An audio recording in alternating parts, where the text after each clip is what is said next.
Salut! Aujourd'hui, on va faire ensemble cette pose pour le film Spider-Man qui sort mercredi prochain. Regardez l'état de mes ongles actuels. J'ai arraché ma dernière pose à la main. Ne faites jamais ça. D'habitude, je fais toujours une dépose à la ponceuse. J'en avais trop marre, du coup, j'ai tout fait à la main.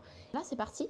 Let's go! Mais avant de commencer, nous allons d'abord faire un petit test de couleur pour voir si ce que je veux matche bien avec le vernis que j'ai. C'est un blanc un peu comme ça. Donc voilà ce que ça donne avec 3 couches. C'est beau, mais je pense que ça va être trop transparent. Avant toute chose, je vais limer les imperfections sur mes ongles. Et après, je vais un peu repousser mes cuticules. Ok, ça me semble plutôt bien. Je pense que vous n'allez pas trop voir la différence. Non. Maintenant, ça va être assez simple. Avec ce petit outil, on va repousser tout simplement mes cuticules. Attention, je ne les coupe pas moi-même. Je n'ai pas de formation de prothésiste ongulaire. J'ai pas envie de me choper une infection. Ok, ça me semble bien. Maintenant, on va venir les repousser avec ma ponceuse Almaille. Elle est super bien si vous débutez. Par contre, faites attention, les ponceuses comme ça peut aller très vite pour se brûler la peau. J'ai un embout rond comme ça, c'est hyper bien pour aller choper les petites peaux. Essayez de pas trop toucher à ma plaque ongulaire. Elle est déjà super fine. Donc on vient les repousser en faisant un petit mouvement comme ça. On n'appuie pas trop non plus. On y va doucement, on prend son temps, on n'est pas pressé. Et pas une vitesse extrêmement élevée, surtout si vous êtes débutant.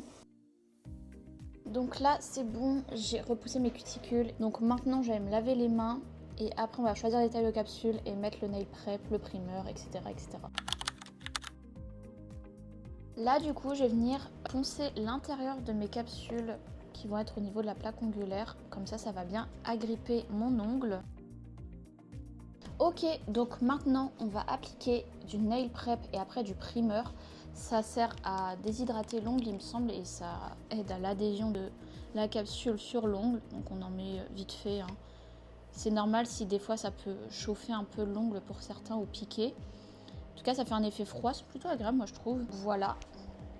Maintenant on va passer à la phase la plus délicate, c'est-à-dire coller les capsules sur la plaque. Donc là ça va être assez délicat, je vais pas vous mentir. Vous appliquez de la colle sur l'ongle et à la base de la capsule et ensuite vous faites un espèce de levier comme ça. Vous collez pas vers les cuticules, vous les écartez un petit peu, comme ça après pour fondre la démarcation sera plus facile et ça évitera les décollements. Et ensuite vous faites un levier en fait, comme ça, vous appuyez bien et ensuite vous venez mettre sous la lampe. Et vous faites attention à ce qu'il n'y ait plus de bulles d'air. Donc là moi j'utilise la gummy base de chez Ongle 24. D'ailleurs si un jour vous voulez m'envoyer des produits, ça va être plaisir. On fait le levier pas trop près des cuticules. Hop, et on vient la coller tout simplement. Et voilà, ma capsule est collée. Alors là c'était vraiment une pré-catalysation. Une fois que j'aurai mis toute ma main, je la mettrai sous la grosse lampe pour 60 secondes. Donc là je les ai raccourcis et limés à la bonne taille. Et maintenant on va enlever la démarcation. Il y a une démarcation là. Donc on va enlever tout ça avec la ponceuse. Donc je vais faire tout simplement comme ça. On met un peu en biais. Voilà, on suit la courbe de l'ongle en fait. En biais comme ça. Et on fait... Hop. Et on fait ça.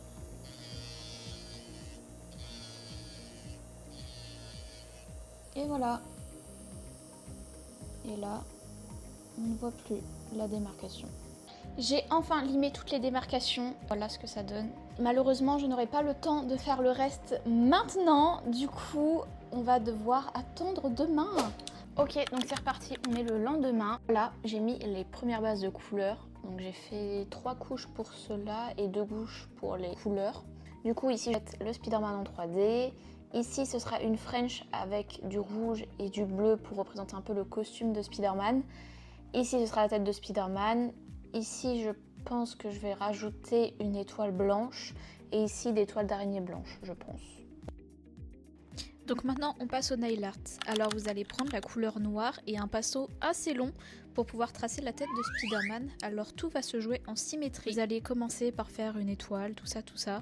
et ensuite ça va venir tout seul. Bien entendu, on n'oublie pas de catalyser pour sécuriser chaque trait qu'on aime bien. Ensuite pour les yeux, j'ai tout simplement suivi les traits que j'avais déjà tracés et j'ai fait un espèce de triangle rectangle un peu comme ça, et je me suis aidée d'un dotting tool pour être un peu plus précise. Et ensuite je passe sous la lampe et voilà. Pour ce qui est de la toile d'araignée blanche sur le doigt du milieu, c'est la même chose, sauf que là on fait juste 3 traits et un peu moins d'arche, je sais pas comment ça s'appelle, mais voilà, tout simplement. Et avec un dotting tool c'est plus pratique de faire ces espèces de trucs ovales. Maintenant pour ce qui est de la French, on part toujours d'un trait qu'on place au milieu et ensuite on rejoint les côtés tout en arrondissant tout ça. Et ensuite je viens ajouter la couleur bleue en retraçant un peu la forme de la French et en laissant un trait rouge au milieu.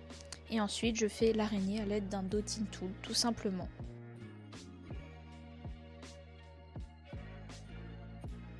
Pour le pouce, c'est la même chose que le doigt du milieu, on fait des traits qu'on rejoint et on fait la même chose, on fait la toile d'araignée. Voilà, on prend son temps, on n'hésite pas à catalyser entre chaque trait qui nous convient afin de sécuriser la couleur évidemment. Et enfin on va passer au plus compliqué, c'est la création du petit Spider-Man qui s'accroche au doigt. Alors j'ai pas filmé la construction, mais j'ai mélangé la pâte à de la couleur rouge et ensuite j'ai fait une boule et ensuite des petits boudins que j'ai accrochés à mon ongle.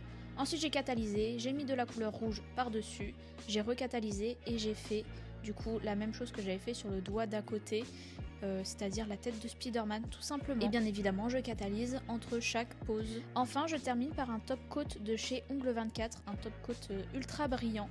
Voilà, j'en mets bien partout, bien dans les petits coins, les petits creux, etc. Et ensuite je passe un coup de cleaner et c'est bon, j'ai fini.